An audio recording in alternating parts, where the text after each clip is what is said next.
Assalamualaikum warahmatullahi wabarakatuh. Saya Dwi Retno Aprilia akan mempresentasikan mengenai perkembangan bahasa peserta didik. Bahasa berfungsi sebagai alat komunikasi. Setiap individu pasti berkomunikasi dengan lingkungan sekitarnya. Individu mengalami perkembangan bahasa sejak seseorang masih bayi. Perkembangan bahasa verbal tidak hanya mengenai kata-kata, namun juga aturan-aturan dalam membuat kalimat. Perkembangan bahasa adalah meningkatnya kemampuan penguasaan alat berkomunikasi. Mampu dan menguasai alat komunikasi diartikan sebagai upaya seseorang untuk dapat memahami dan dipahami orang lain.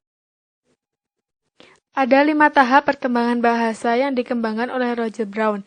Yang pertama adalah moderation, yaitu cara ibu dan orang dewasa sering berbicara pada bayi dengan frekuensi dan hubungan yang lebih luas dan dekat melalui kalimat yang sederhana. Kedua adalah recasting atau menyusun ulang, yaitu pengucapan makna suatu kalimat yang sama atau yang mirip dengan cara yang berbeda seperti mengubahnya menjadi sebuah pertanyaan. Yang ketiga adalah echoing atau menggemakan, yaitu mengulangi apa yang dikatakan anak, khususnya perkataan atau kalimat yang tidak sempurna.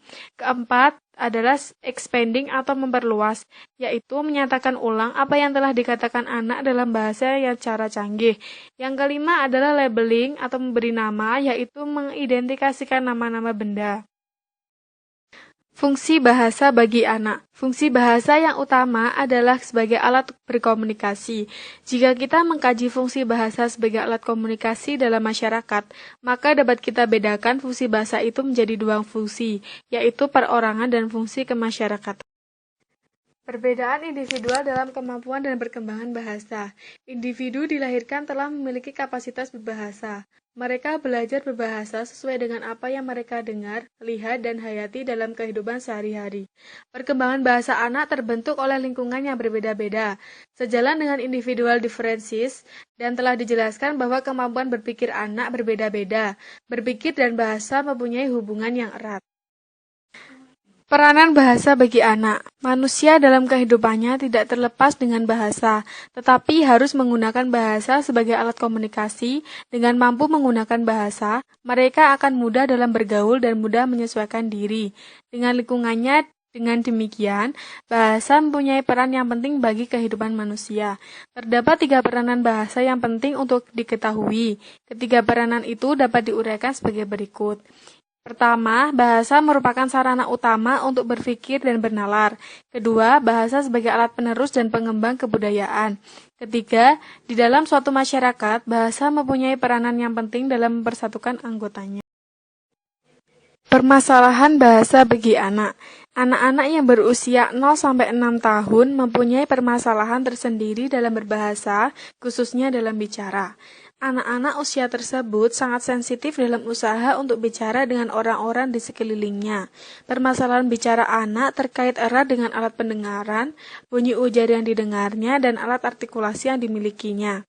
Ada beberapa permasalahan yang berkaitan dengan bahasa bagi anak, antara lain: pertama, keterbatasan kata-kata yang diketahui. Kedua, terdapat orang tua atau orang-orang yang ada di sekitar anak yang dengan sengaja bicara dengan lafal yang dibuat-buat dan mengarah pada lafal yang salah. Maka anak akan menirukan lafal yang salah tersebut. Ketiga, adanya beberapa anak yang mempunyai gangguan alat artikulasi. Keempat, ada kalanya anak-anak selalu menggunakan bentuk bahasa yang hanya dipahami oleh orang tuanya. Yang kelima, jika anak telah memasuki pendidikan di taman kanak-kanak, akan mempunyai kesulitan dalam menggunakan bahasa, terutama jika anak tersebut di rumah berkomunikasi menggunakan bahasa ibu, bahasa daerah. Sedang di taman kanak-kanak dalam berkomunikasi dengan teman-temannya menggunakan bahasa Indonesia. Pengaruh kemampuan berbahasa terhadap kemampuan berpikir. Perkembangan bahasa terkait dengan perkembangan kognitif, yang berarti faktor intelek atau kognisi sangat berpengaruh terhadap perkembangan kemampuan berbahasa. Kemampuan berbahasa dan kemampuan berpikir saling berpengaruh satu sama lain. Seseorang yang rendah kemampuan berpikirnya akan mengalami kesulitan dalam menyusun kalimat yang baik, logis, dan sistematis. Karakteristik perkembangan bahasa. Pada tahapan usia perkembangan selalu diikuti perubahan-perubahan pada aspek-aspek kehidupan. Seperti halnya perkembangan aspek lain, perkembangan bahasa mengikuti fase perkembangan individu. Berikut ini adalah fase-fase perkembangan bahasa. Perkembangan bahasa usia bayi. Ucapan bayi pertama kali pada usia 6-10 bulan. Tujuan komunikasi pada usia dini adalah untuk menarik perhatian orang tua dan orang lain yang berbeda di lingkungan. Kata-kata pertama anak yang muncul diantaranya meliputi nama orang penting, kendaraan, permainan, makanan, bagian tubuh, benda-benda di sekitarnya, atau ucapan selamat. Anak-anak mulai mengucapkan pernyataan dengan 2 kata pada usia 18-24 bulan. Perkembangan bahasa anak usia dini. Perkembangan bahasa pada anak usia dini yaitu beberapa anak usia prasekolah memiliki kesulitan dalam mengucapkan kelompok konsonan berkenaan dengan morfologi, yaitu pada kenyataannya anak-anak itu juga dapat mengembangkan ungkapannya lebih dari 2 kata setiap kalimatnya. Biasanya, ketika anak sudah mampu menggunakan lebih dari 1 kata, anak-anak sudah mulai mampu mengembangkan pengetahuan tentang makna secara cepat. Perkembangan bahasa usia sekolah.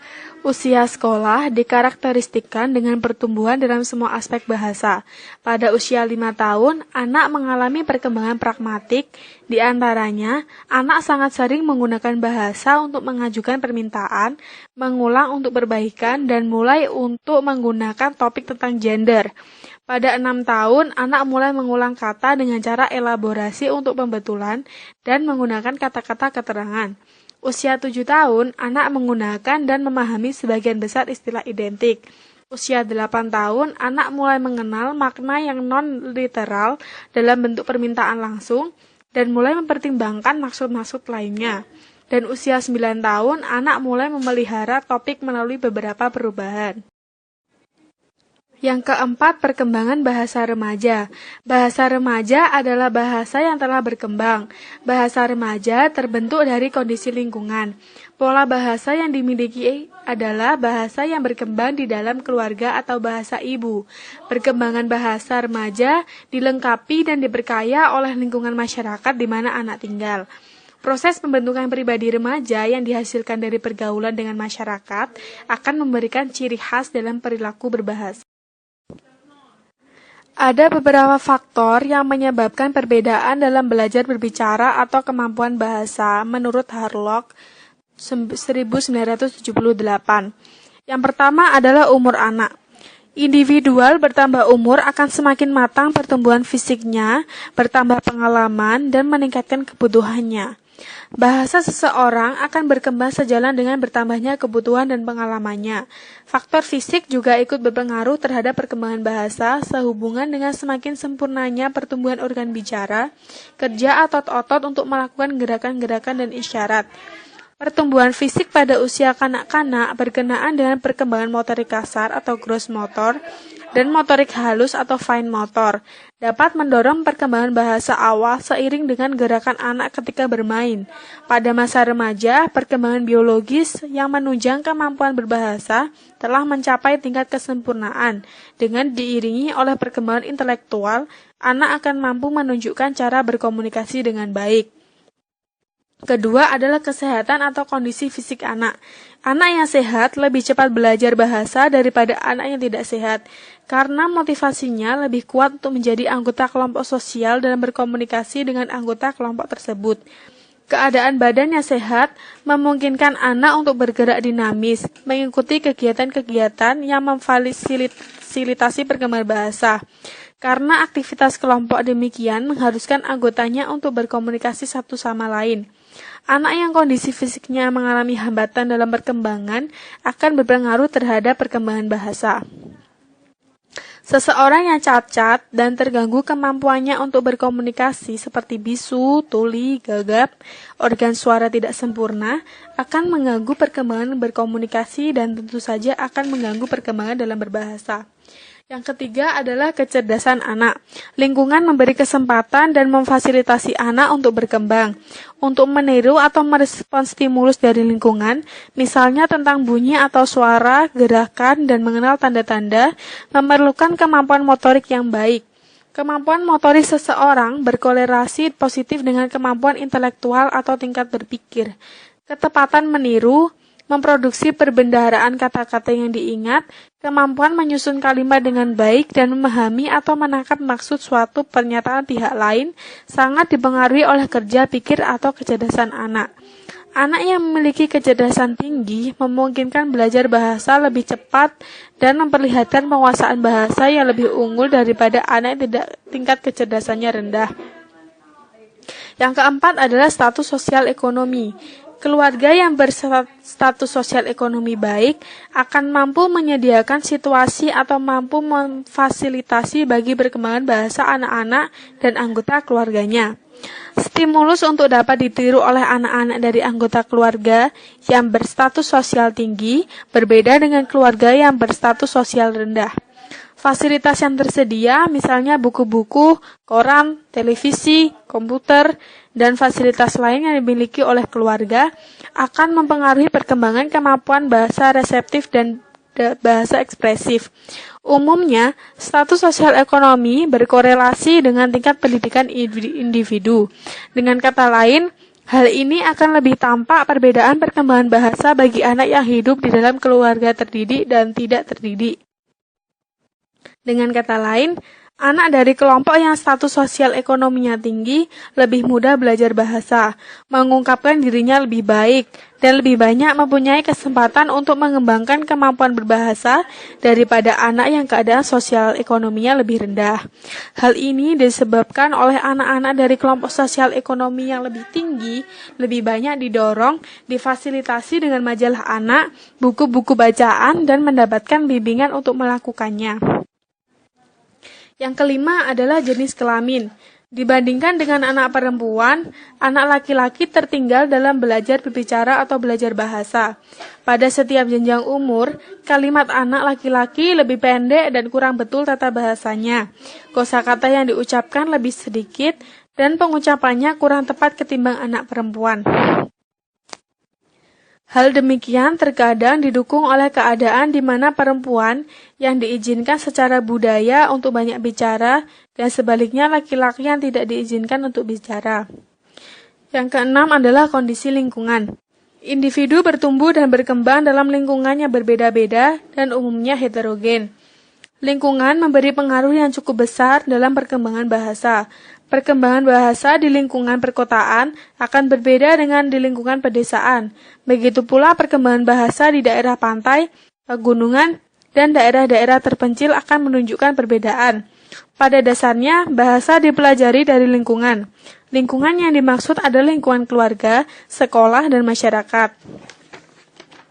Dengan kata lain, termasuk lingkungan pergaulan yang berbentuk kelompok-kelompok seperti kelompok bermain, kelompok kerja, dan kelompok sosial yang lain.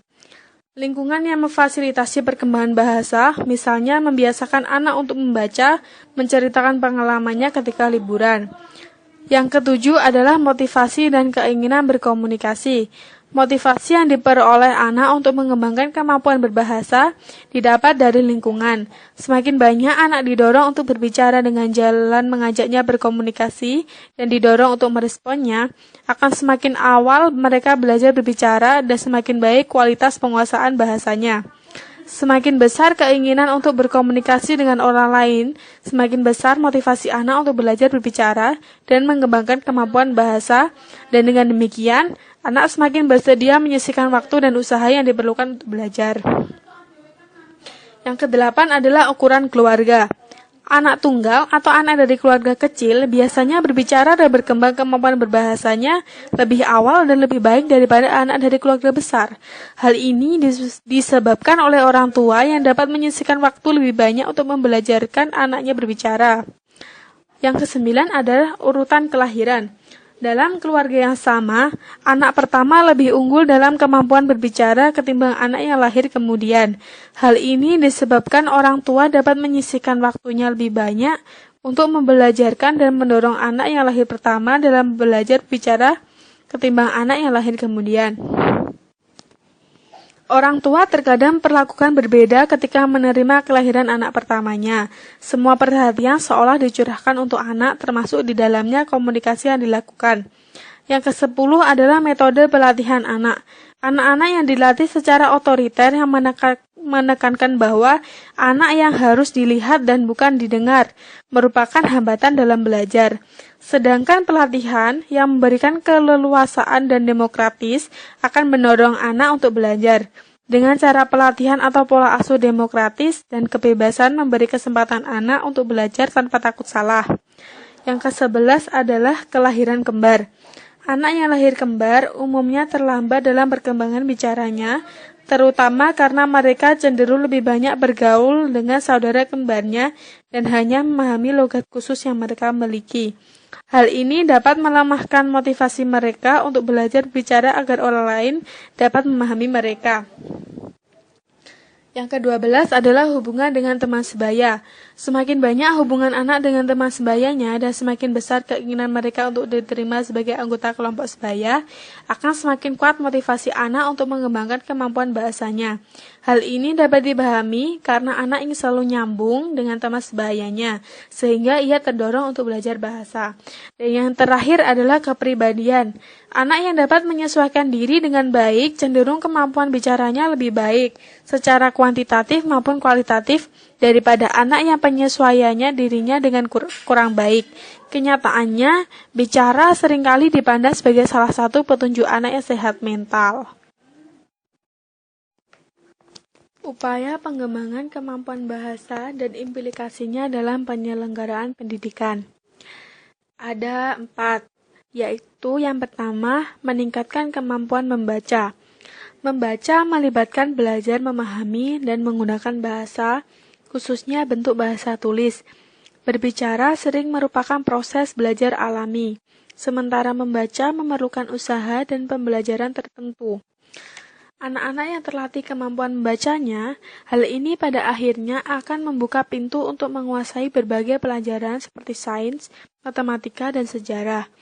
Apalagi pada era sekarang, informasi diperoleh dengan mudah lewat internet. Seseorang dengan kemampuan verbal yang baik akan merasa lebih mudah mempelajari pola huruf bunyi dari kata yang tertulis.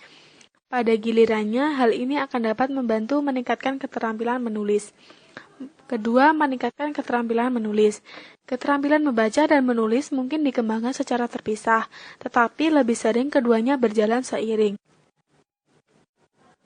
Membaca adalah mempelajari sandi bunyi khusus yang diwakili oleh kata-kata dan bahwa mempelajari pola huruf bunyi ini memungkinkan anak yang menghadapi teks tulis untuk menguraikan lambang di hadapannya. Sebagian lagi adalah mempelajari keterampilan dasar menulis yang memungkinkan anak mengubah lambang bunyi bahasa lisan melalui huruf-huruf untuk membentuk kata-kata.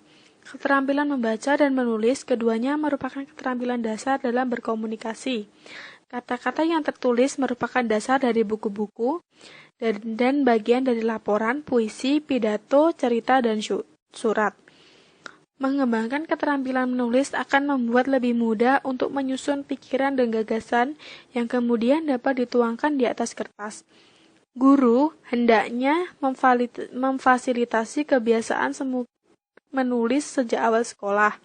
Biarlah anak mulai belajar menulis sesuai dengan usia perkembangannya, sesuai dengan apa yang dipikir dan dirasakan. Ketiga adalah meningkatkan keterampilan mendengarkan.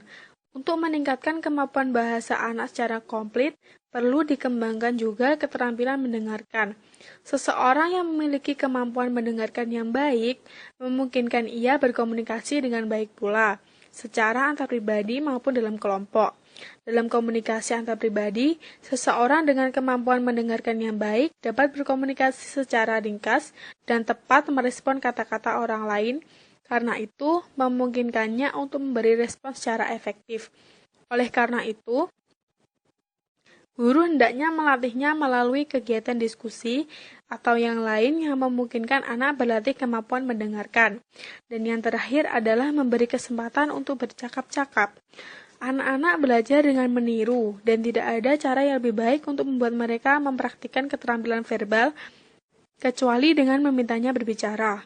Lebih baik, orang tua dan guru menyediakan waktu untuk bercakap-cakap empat mata dengan anak, yang kemudian akan terdorong untuk bersenda gurau dengan orang dewasa. Dalam hal demikian, Orang dewasa harus menahan diri dari anggapan bahwa bicara kurang penting untuk didengar, karena hal ini terbukti dapat menghambat kemajuan berbicara yang normal.